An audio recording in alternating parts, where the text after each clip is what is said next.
নমস্কার, কেমন আছেন সবাই? আমি দিয়া, আমার ছোট্ট চ্যানেলে সবাইকে স্বাগত জানাই।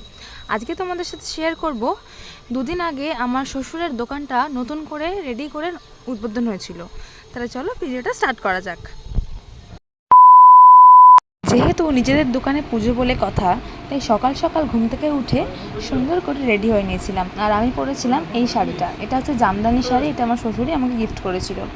আর তারপরে মেয়েকে ঘুম থেকে তুলে ওকেও রেডি করে নিয়েছিলাম। আর আমার মেয়েকে দেখো, ক্যামেরা চালু হলেই ওর পোজ দেওয়া শুরু।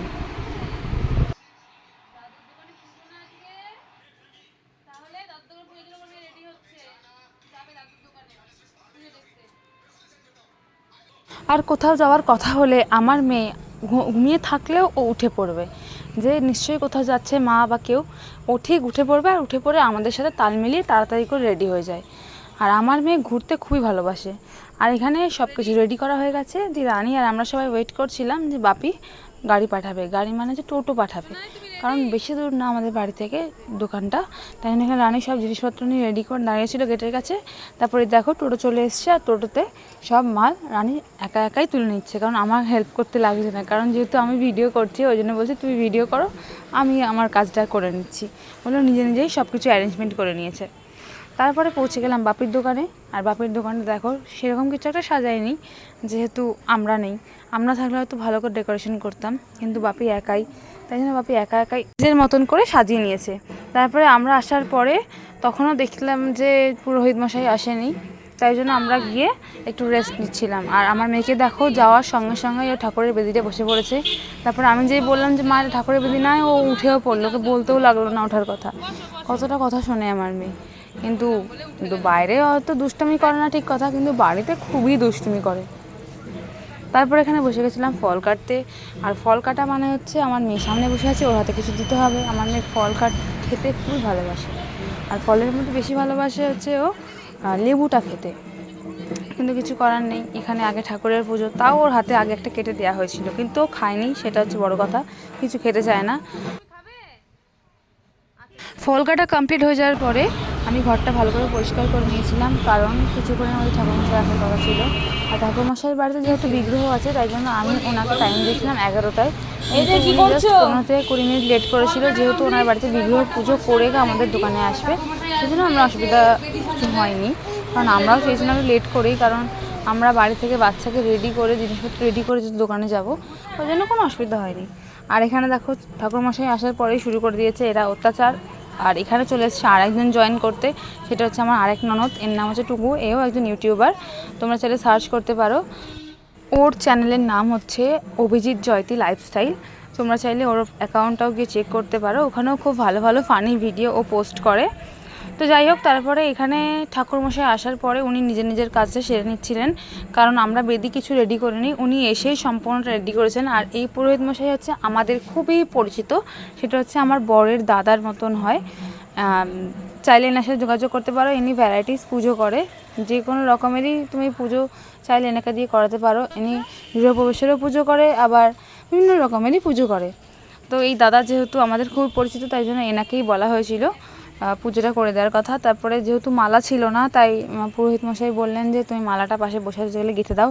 আর আমি পাশে বসেছিলাম ভিডিও করার জন্য, তাই জন্য উনি বললো যে ঠিক আছে, তুমি আগে মালাটা গাঁথো, তারপরে তোমার ভিডিওর জন্য আমি তোমাকে সাপোর্ট করব। তো যেই বলা সেই কাজ, মালাটা গেঁথে দিয়েছিলাম। গেঁথে দেওয়ার পরে উনি আমার মালাটা সঙ্গে সঙ্গেই পরিয়ে দিয়েছে, যেটা আমি করে দিয়েছিলাম ওনাকে। যেহেতু মালাটা আনতে ভুলে গেছিলো, যদিও সামনেও দোকান ছিল, তাই বললো যে দরকার নেই, যেহেতু আমাদের কাছে ফুল ছিল, তাই আমি ফুল দিয়েই মালা গেঁথে দিয়েছি। আর তারপর দেখেন পুজো শুরু হয়ে গেছে। আর পুজোটা খুবই তাড়াতাড়ি করা হয়েছিল, কারণ অনেকটা লেট হয়ে গেছিলো। আর হচ্ছে বাড়িতে সেদিনকে একটা অনুষ্ঠান ছিল, যেহেতু রানীর জন্মদিনটা দীঘায় আমরা সেলিব্রেট করেছি, তোমরা আগেই দেখেছো, সেইটা তো বাড়িতে হয়নি, মানুষজনকে খাওয়ানো হয়নি, সেই জন্য সেটা সেদিনকেই ছিল বাড়িতে। একই দিনে দুটো কাজ পড়ে গেছিলো বলে খুবই তাড়াতাড়ি করে পুজোটা সারতে হয়েছে। আর এখানে দেখো ওকে দিয়েই সংকল্প করানো হয়েছিল।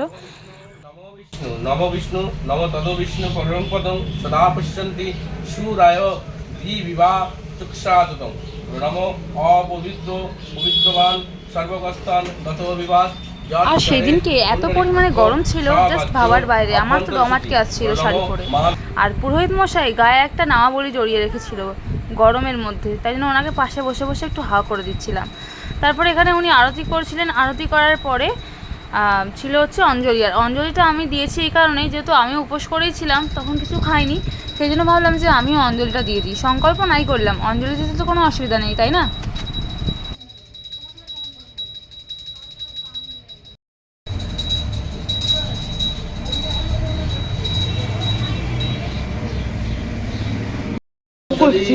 শ্রী শ্রী লক্ষ্মী গণেশায় নমঃ। বিরাম। বারবার লক্ষ্মী নারায়ণ বলেছে তো। আর আমার সোনাইয়েরও খুবই গরম লাগছিল, সেই জন্য ওকে ব্যস্ত রাখার জন্য জলের বালতি দিয়ে বসিয়ে রেখেছিলাম, যাতে ও বিরক্ত না হয়।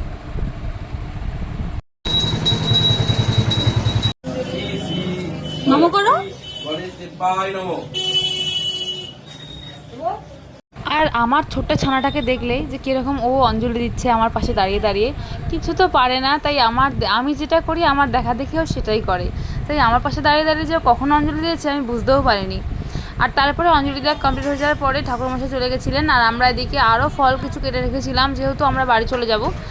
আর বাড়ি যাওয়ার আগে বাপি বললো যে কিছু খেয়ে যা, সকাল থেকে যদি কিছু খাওয়া নেই, তাই আমরা এখানে বসে গেছি লুচি আর হচ্ছে আলু চচ্চড়ি খেতে। আর লুচি আলু চচ্চড়ি খাওয়ার পরে চলে গেছিলাম বাড়ি। আর বাড়িতে গিয়ে প্রচুর রান্না করতে হয়েছে, প্রচুর রান্না, যেহেতু রানীর জন্মদিন হিসেবে সবাইকে নিমন্ত্রণ করা হয়েছিল। তা বেশি জন ছিল না, ম্যাক্সিমাম এই 10-12 জনের মতো রান্না করতে হয়েছে। মাছ মাংস দুটোই ছিল।